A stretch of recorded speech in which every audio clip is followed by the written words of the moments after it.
Welcome to Forged in the Fires podcast with Fireman Rob. Being a fireman, father, veteran, husband, world record holder, and Ironman, he brings stories of experience to impact your life while challenging you to live it.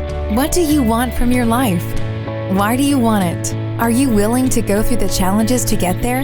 If you have the courage to take that first step, let this podcast be the catalyst to start your fire while you bring the resilience to make it continue to burn. Our lives are made up of moments called right nows. So let's get started. Forged in the Fires podcast with your host, Fireman Rob, begins now. All right, welcome back to Forged in the Fires podcast. I'm your host, Fireman Rob. Today's guest, I'm not going to take up the whole 30 minutes telling you about him, but he's a published author. He's published and co-authored and been featured in over 100 books, 28 bestsellers in 45 countries, 5 motion pictures. He's a speaker. One of the greatest quotes I've read: "A dream written down with a date becomes a goal broken down into steps becomes a plan backed by action makes your dreams come true." Greg Reid, so great to have you on the show today. Absolutely, and then the crowd goes wild. I mean, behind me, I'm trying to, quell them a little bit. Good man. So talk to me. I've been looking forward to the conversation. Awesome. Well, it's so amazing, all of the things that you have done, and just, you keep giving back to people, and you keep providing that inspiration through people. I want to go back in time because it's always one of those things. It's like people see you when you're on the top of the mountain, but they never see when you started in the valley. What was Greg Reid like when he was starting this climb to where you are right now? Well, first of all, I'm the least qualified guy to do what I do. So let's just get that out. I'm this quasi, acclaimed best-selling author with a star on the Walk of Fame for writing books. Yet I can't spell very well. I can't read good. I'm dyslexic. If you play me words with friends, you'll win every time. And so I got to do that. Yeah, I understood the power. You work your strengths and you hire your weaknesses. So I'm kind of got the gift of gab my entire life. So I realized if I could team up with amazing ghostwriters and editors, they could take my words and then craft them in a way people could actually read it. Amazing. And you said you're dyslexic. I mean, all of these things, it's funny because you're very humble. I mean, a star on the Walk of Fame, for me to get one, I'd actually have to cut out a star and then put it on there, and they'd probably take it off later that day. But you actually have one. What does it mean to you? What do you feel like you have to kind of give back, or what does it mean to you to have this success that you've had? Well, let's be clear. I mean, the one selfish thing I probably ever did was push for that star. Just as an example, it's in Las Vegas. It's right in front of the Paris Hotel and the Bellagio. And wow. It's from Elvis Presley. And what's cool about it is that I'm an older guy. I'm 59 years old, and I have a 10-year-old son. And I realized the chances of him or my grandkids ever going to my grave is 0%. But for the rest of their life, when they go to Vegas, they're going to go, "Hey, there's my dad. Pour one out for me," right? And so I love it. Exactly. That was the reason I was pushing for it. So it wasn't really, more of an ego play for my success. It was more so my son would have something to refer to when he got older. Oh, that's amazing. And, the amount of people that you've kind of gotten to meet. I mean, if they go on gregreid.com, they can see all of the things. I mean, your menu reads like a menu at a restaurant. From the blogs to the films to the speaking. And then I just want to go over this, but the secret knock. I mean, that is an amazing thing. I love it. It says the greatest event you can never attend unless you're invited. Tell me a little bit more about this #1 network event in the world. Well, it all started where I write these amazing books. So I have a chance to travel the world to meet the most powerful, influential people. I interview them. And then again, I give them to my ghostwriters, editors, and they craft them into a way people would want to go and consume them in book form. And people kept saying, "How do I meet your friends?" So I started a little event in my living room with 12 people. And then it grew exponentially and became the Forbes magazine, Inc. entrepreneurs top event in the world. Serendipitously. I mean, it's not something that I went out again trying to do. It's just something that happened. And so it's still not in your living room, is it? No, now it's standing room only, all that good stuff. But here's what's cool about it is instead of coaches, teachers, mentors, and philosophers, I just bring in the actual person who's done what everyone else is talking about. So if you want to start a clothing line, here's the founder of UGG Boots. If you got an idea for a board game, here's the guy who did Pictionary. If you have a nonprofit, here's the guy who started Make-A-Wish, all the way down the line. And by going face-to-face and knees with the people who have actually accomplished what everyone else is talking about, you get information from the source so you can duplicate it for yourself. That's so powerful, because just like talking to you today, I mean, you've, being a keynote speaker, I mean, I see you speaking in front of the UN, all of these things where people look at it and they go, gosh, I could never do this, but you're providing them that opportunity as long as they give that effort or give that inquiry to be able to do it, right? Well, everyone can do it. I mean, the whole thing is just a matter of whatever your mind can conceive and believe it can achieve, but you just got to take the actionable steps. Look, it's not the law of attraction where you sit and think about stuff. It's about think it, feel it, get off your backside, take action. You got to do it. So to me, it's always surround yourself with people that are getting the results you want. When I wanted to be a best-selling author, I didn't go to the bookstore and go to the best written book section. I'm dyslexic. I can't. Right. So I went to the best-selling section and I bought those books. I called those authors and said, hey, teach me the racket. What's the system? And they did. And here we are. Now it's 130 some odd books later. Wow. 130. What did the first book feel like? When you wrote it, or when you spoke it and gave it to the ghostwriter, what was that feeling after you published that first book? Well, first of all, I did that, and I think I was 40 years old or something like that. So it's late in life, because I was doing a speech at a local university after I sold my business for a lot of money. And a kid came up to me and said, man, he goes, you should write a book. And I go, man, that's a great goal. I've never read a book. That'd be a good mission.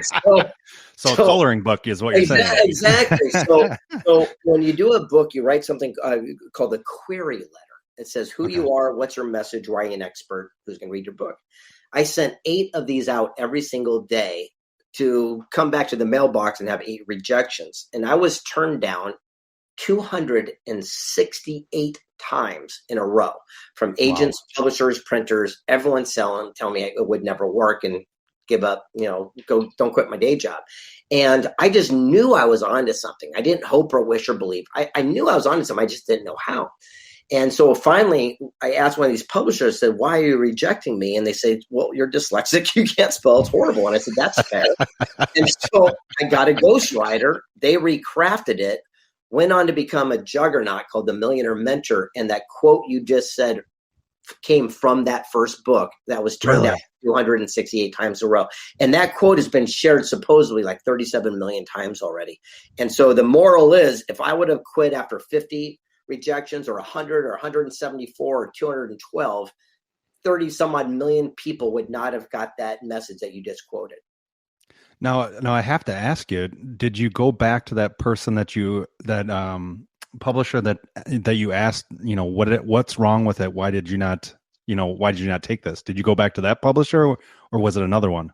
Well, the publisher that took my book said, we'll do it. All we want you to do is change the title, the beginning, the middle, and the end part. It was horrible. And so, like I said, you got the back cover done then. Yeah, I didn't take it personal, right? The whole idea is that you surround yourself with people that are getting the results you want. And again, it crafted and came out pretty cool. And now here we are, inspiring the lives of people all around the globe. And the moral is, everyone listening to this, never let another person or yourself talk you out of what you know to be true. And here's the true secret of success. Successful people seek counsel, and failures listen to opinion. What's the difference? Oh, wow. Opinion is based on ignorance, lack of knowledge, inexperience, like all your family friends who've never done what you want to do. Counsel is based on wisdom, knowledge, mentorship. People have paved the way. So if you go to a family friend and say you're going to write a best-selling book, in my case, they're going to talk me out of it to protect me, to keep me safe because I'm dyslexic, and they've never written a best-selling book. So I went to Jack Canfield, Mark Victor Hansen wrote Check for the Soul, and said, will you teach me how? They did, and here we are all these years later. The moment we start seeking counsel and ignoring opinion, that's the day your life will change. That's such amazing. I mean, it's a simple thing, but it's such a huge aspect to understand the difference between counsel and opinion. It's huge. It's so interesting. So, recently, well, I guess it's not so recent, 2019, I was sitting down with a gentleman named Frank Shankwitz, who started a nonprofit called Make-A-Wish Foundation. It grants, wishes to terminally ill kids at that time, right? And I asked him what his wish was. And he says, what do you mean? I go, well, you're founder of Make-A-Wish. What's your wish? And he said, no one ever asked him. I says, well, I will grant your wish. Anything you want, I'll give it to you. And he says, I just want my story to be told so my grandkids will know I did something. So he signed over his life rights. And I said, I'll make this into a major movie. Just know I've never made a movie. And it took 6 years and trials and tribulations till finally I started seeking counsel of people who won Oscars and Emmys and Golden Globes and asked them, hey, what is the real secret? They taught me. And when the film came out, we actually were on the short list for the Oscars. Really? It was pretty cool. We made the actual ballot for the Oscars, my first movie out. But more importantly, we're still trending worldwide. So you can go on to Amazon Prime tonight and watch Wish Man. And it's the whole moral is that everyone can be a hero. You don't need to be a millionaire, billionaire celebrity. You can give a pair of socks to a homeless guy. I mean, I'm dumbfounded by just the way that you maneuvered through your life.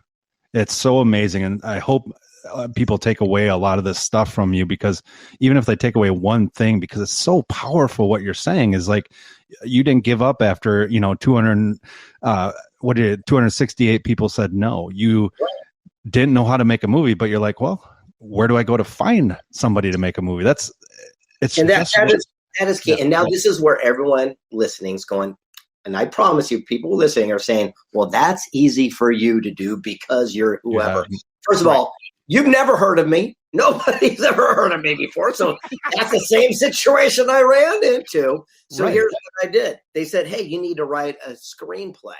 I don't know how to write a screenplay. Again, dyslexic guy. So I took out an ad on a secretive website that no one's ever heard of called Craigslist. And for $25, a guy answered the ad, wrote the screenplay, directed the movie, produced it with me, and we won awards around the world. Whatever story that you're sitting on your head right now is your story. The reality is what also is waiting for you as soon as you take the moment to act. Wow. Now, how many movies have you been a producer in? 5, 6, something like that. But now I'm working on TV. It's interesting. We just did a pilot, and we put it out. In fact, this exact second moment in time, the Oprah's network owned TLC, Bravo, whatever. It's all in their hands, and we're pitching it right now to all the networks. So we'll see how that goes. Again, know nothing about the industry. So what I did is said, well, who does? Found them, learned the system, created the tools, and here we are. Oh, I love it. And you've also have tools for people to be a part of. Obviously, they have to be in a certain place, but like the credible source, and you have the millionaire mentor, all these different, you have joint venture publishing, all these different things that you're a part of to help people to really realize their potential, like you have found, and you still are not content with where you're at, right? Correct. And it looks like you've learned how to hit Google, because it isn't. Oh my gosh. Every single one of my my websites. But here's now enough about my crap. Let's talk about people listening. And the people listening, they want some nuggets. I'm going to give some golden nuggets. Are you ready? Oh, definitely. Number one, people ask, what is a lesson I wish I would have learned when I was younger? And here's what it is. It's CPC. CPC. It sounds like just an acronym. CPC. It stands for clues, C, patterns, P, choices, C. And it works like this. It's about accountability and responsibility for every single thing that happens. It's your fault. Stop blaming people.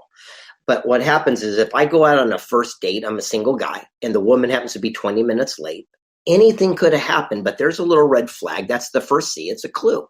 And I continue to date her, and every single time she's 20 minutes late, that forms a P, which is a pattern. Now it's my C, my choice, whether I deal with it, I yell at her, I break up with her, I tell her a different time, but it's not her fault. She's just late. We have to stop trying to change people to fit into our own paradigm. But we'll see someone with a bad reputation in business. They cheat your best friend. You do business thinking it'll be different. And when things go wrong, you're mad at the person. You saw the clue. You saw the pattern. You made the choice. It's like seeing a rattlesnake rattle, bite your kid's sister, and you go to pet it, get bit, and you're mad at the snake. And looking back, rarely will we be angry at relationships that failed or negotiations that fell through. We're mad at ourselves because we stayed in too long, because we saw the clues, we followed the patterns, but we made our choices late. Huh. How long did it take you to figure that out? Or do you consistently do that with all the things that you go through every day? Every single day I'm a student. So I have a student's mind.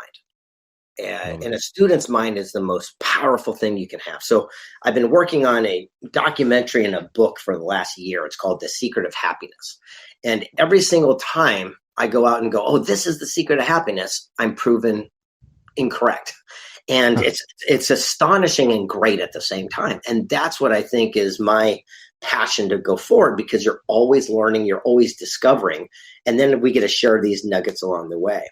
For example, one of my favorite aha takeaways was an interview I did with a guy named Steve Wozniak, who started Apple Computers with Jobs. Yep. And I said, how did you and Steve have so much success? And he said, we embraced our lack. And what do you mean? He goes, well, we embraced what we didn't have, or most people had run from it. He said, when these little microchip processors came out, they were so expensive. Jobs sold his car. I sold my calculator. We pooled our money to buy one of them. He goes, but Hewlett Packard and IBM, they'd make machines that go from A to B with 20 chips. They had all the money of God. So I'd pull away 5, go from A to B with only 15. I'd pull away 5, get it to work with 10. Eventually, I found a way to go from A to B using our one chip. He goes, we weren't trying to be innovative or cool. He goes, we could afford one freaking chip. He goes, but by embracing that as an opportunity, we found the shortest, cleanest path and changed the way people do personal computing for the rest of their lives. He says, where could you be right now in your own business if you stop looking at your greatest challenge and obstacle? It could just be your greatest blessing and opportunity in disguise. Wow.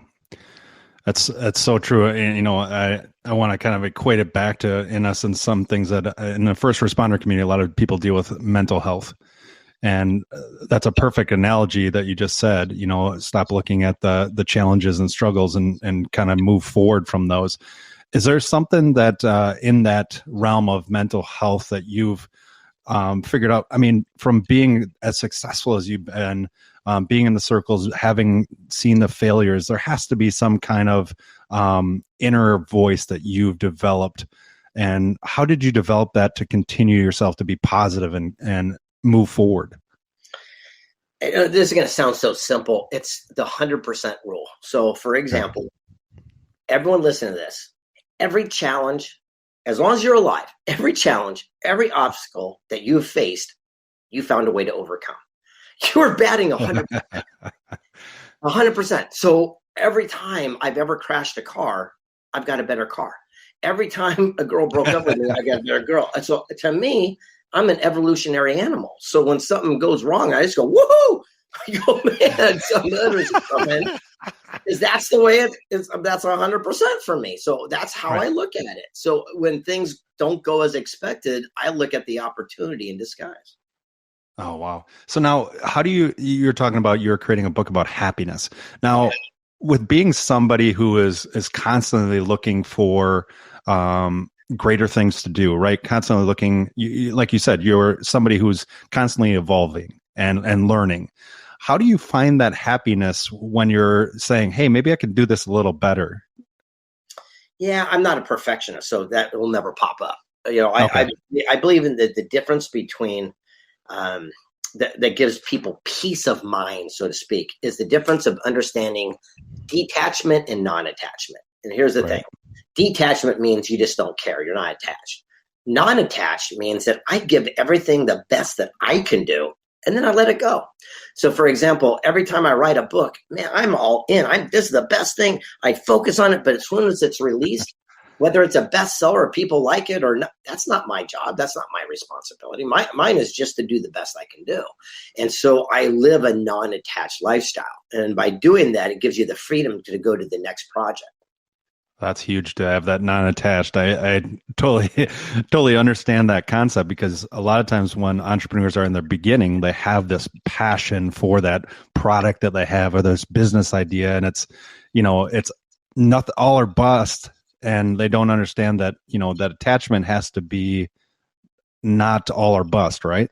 Correct. And now I'm going to share something that's going to hurt everyone's feelings. So here we go. Wait, I'm going to mute you. Yeah, you guys want to strap. You might want to strap in for this one. Okay, I'm ready. I got my belt on. So my whole life, I wrote books about passion and all this different stuff and purpose and all this. And then finally, I did a project called Wealth Made Easy, and I interviewed people worth $100 million to $1 billion, and I kept asking them, the true wealth questions like success.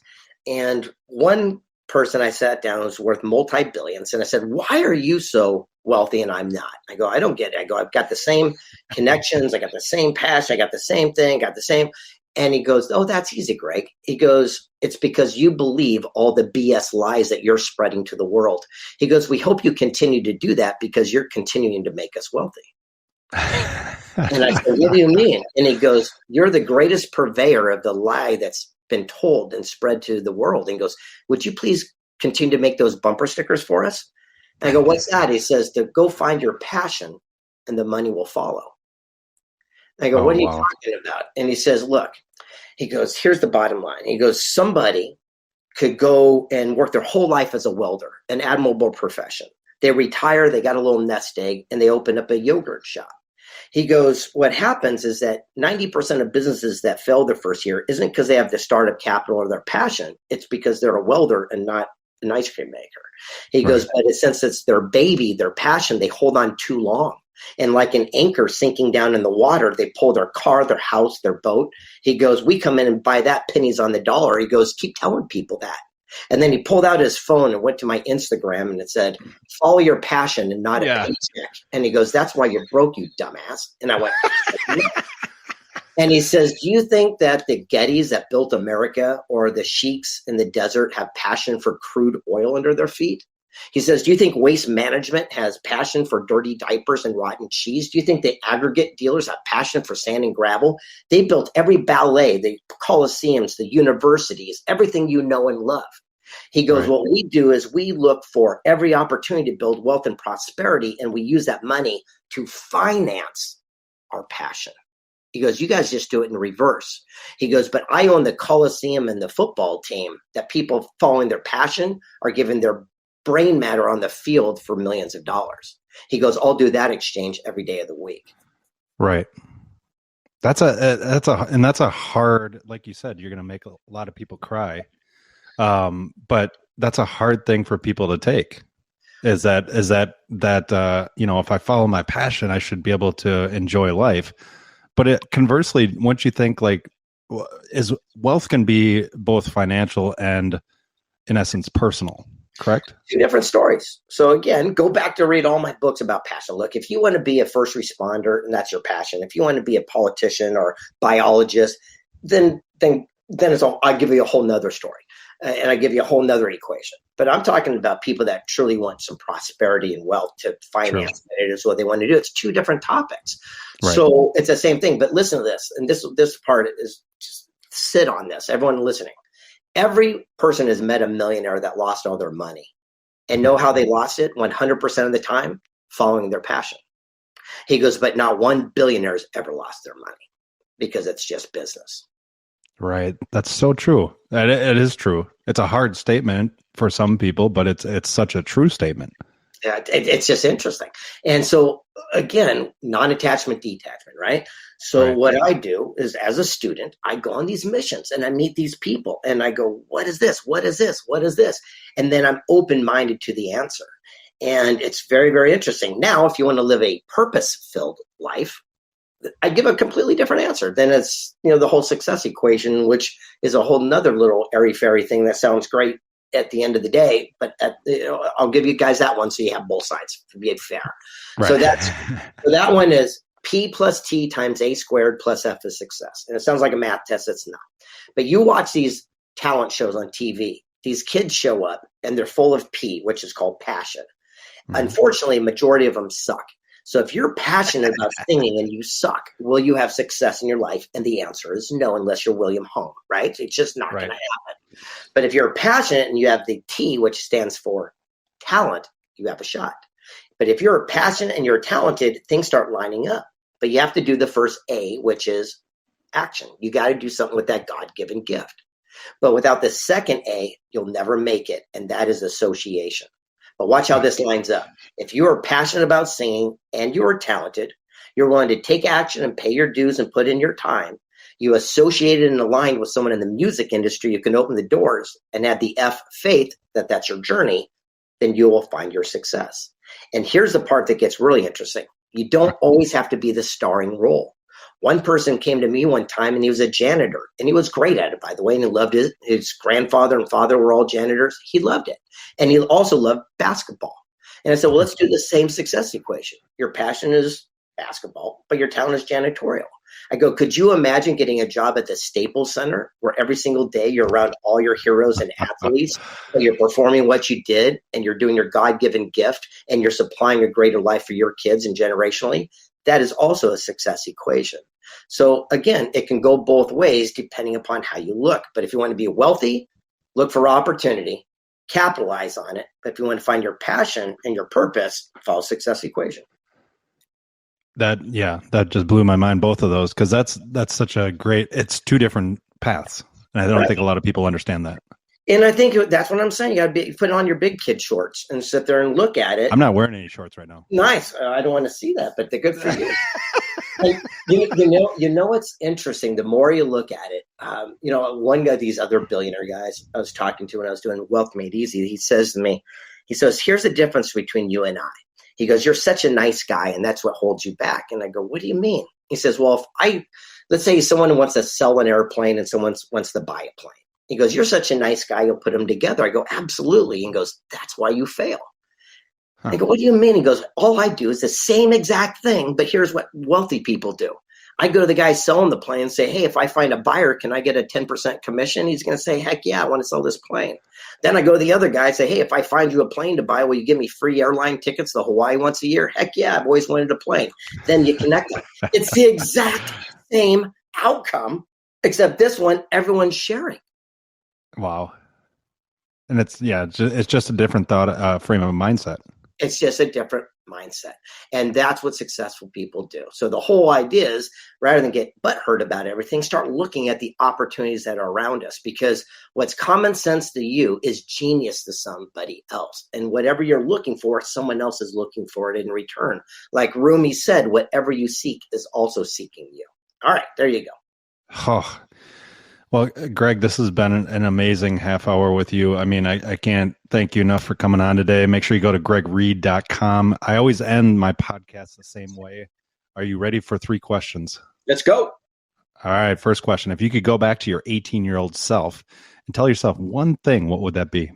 Seek counsel and not opinion. Exactly what we just talked about earlier. Right. Just get off the Instagram fake wannabe people and find people who have actually accomplished it. Surround yourself with people you have respect for, not people you have influence over. That's a beautiful thing. Yeah, definitely. I'm going to be making sure that my kids listen to this episode. Everybody's dealing with challenges and struggles nowadays. And what would be like 2 things that you would say incorporate into your daily habits for people to do that you would say would help them to move forward? Well, one, I believe in the power of gratitude. Every morning when I wake up, my eyes pop, it says, thank you.